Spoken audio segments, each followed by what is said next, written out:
Hey everyone, welcome back. So, we're going to be talking about how microbes actually cause infections now. So, what is an infection? An infection is the invasion or growth of microbes in the body, and they can be found on the body, in the body. They can be localized or systemic. Localized is in one area, systemic is everywhere. We can have infections that are caused that cause subclinical problems. So subclinical means you have very mild symptoms. Sometimes you may have no symptoms. Or you may have a full-on disease, which has noticeable sickness associated with it. With diseases, we have symptoms. Symptoms are things that patients experience, things that we can't measure. An example of a symptom would be feeling tired, feeling pain, having your stomach ache, having muscle aches. Whereas signs are associated with infectious disease, and these are things that we can measure. So, a rash, the formation of pus, a temperature, swelling. Those are things that we can physically measure. A primary infection is the first infection that an individual has. So when you get sick, that initial infection is what caused you to get sick. Sometimes when you get sick, you can get another infection on top of the first infection. That is called a secondary infection. So a secondary infection is something that occurs because you already have an initial infection and maybe you're trying to treat it. So the medicine you're taking causes you to be more compromised, and that causes the secondary infection to be able to take hold. Or it could be that your immune system is fighting off that primary infection, and so the secondary infection is able to take hold. So when you have an infection, so when microbes colonize and they can cause the infection, you go through three basic periods. The first period is called an incubation period.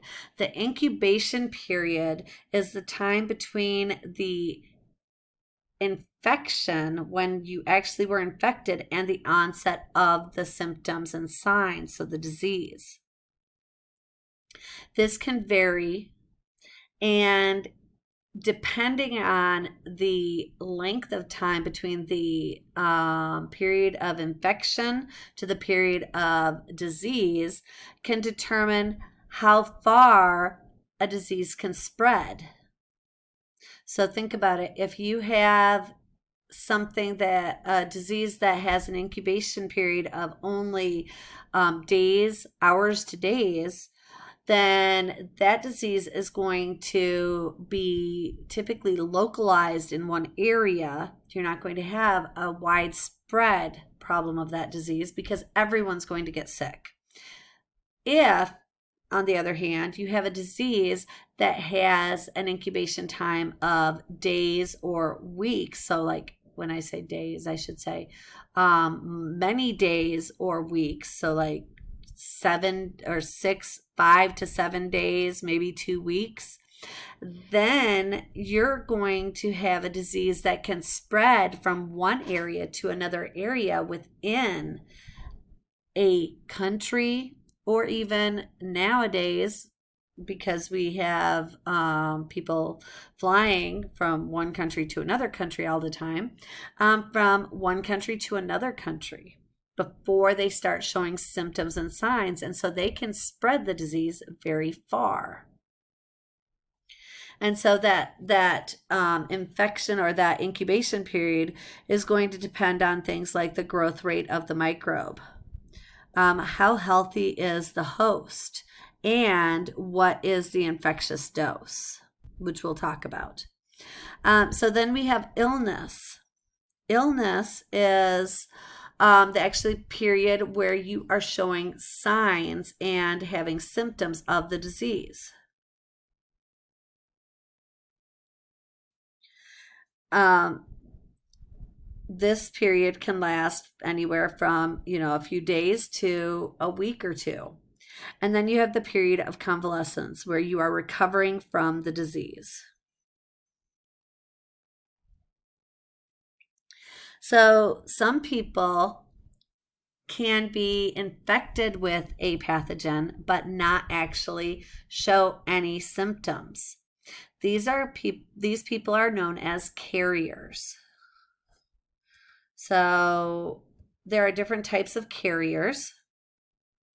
An active carrier is one that has the disease, so they are sick and they are passing that disease on to others. We oftentimes see this with a common cold because most people don't stay home when they have a cold. Colds are so common that you can't stay home for every single sniffle.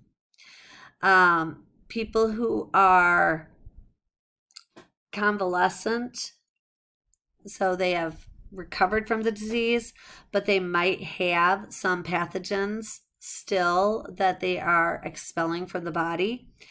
That would be someone that, they've gotten over a sickness and they feel better. Maybe they're still coughing, maybe they're still sneezing a bit.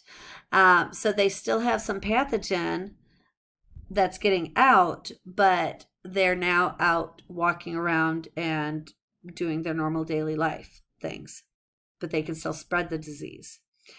I'm going to skip the healthy one and we're going to go right to the incubatory carrier. So a person who is in that incubatory state, the pathogen is in them, it's incubating, it's getting into large numbers.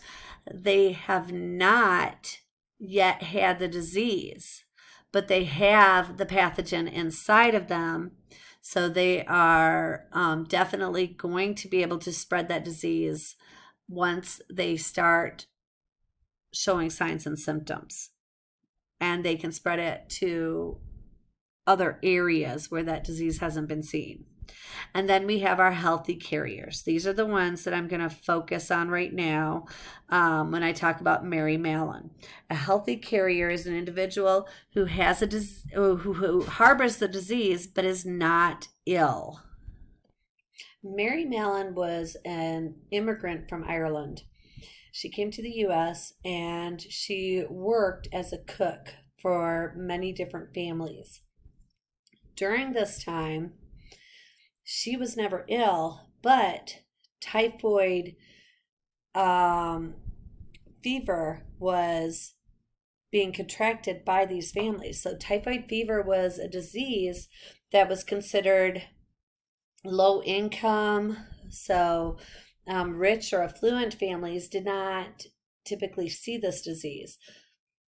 But Mary came along and they were seeing this disease. They didn't know how the disease was being spread because, again, like I said, Mary was very healthy. What we found out is that Mary was a carrier. So a doctor, I think it was Sopros, came along and was searching for this typhoid bacterium from salmonella. So salmonella typhi causes typhoid fever. And what he found was that every family that Mary worked for had, well, almost every, I think it was 6 of the 7 families that Mary had worked for, had a case of typhoid fever, even though she was, again, very healthy.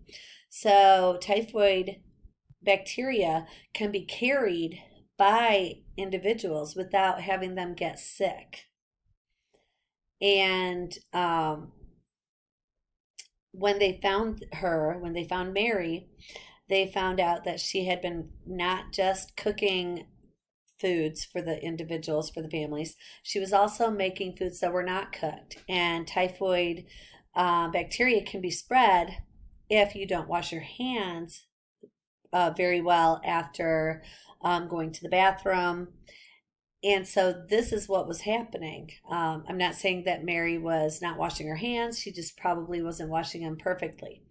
And then she was touching different foods like peaches, and she made a peach ice cream from scratch, which I'm sure was delicious, but also harbored the typhoid bacteria. She ended up being quarantined for 3 years. After that period, she went back on the streets, and they said, you can't work as a cook, but she had nothing else she could do. So once she kind of got away from everybody, when they stopped following her, she changed her name and went back to cooking. And she ended up getting caught at a maternity ward where she was found as a cook, and there was a typhoid outbreak where 2 individuals died. At that point, because Mary had went back to cooking, even though she was told not to, they put her in quarantine on an island for, I believe it was 23 years, until she died.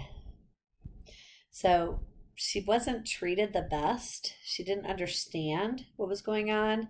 That being said, she caused the deaths of a few people and sickness of many people due to her being a carrier. So she's not the only carrier of typhoid. There are other individuals that are carriers of typhoid, but once we find out that you're a carrier of typhoid, then you just have to work in areas other than in cooking. And now we have antibiotics, we have vaccines that are common in place, or that we can give for individuals that are going to places where typhoid is more common. So, very interesting story. Oh, why aren't you working? All right. So I'm going to stop here, and we'll get into how we transmit pathogens from one host to another host in our next video. Bye.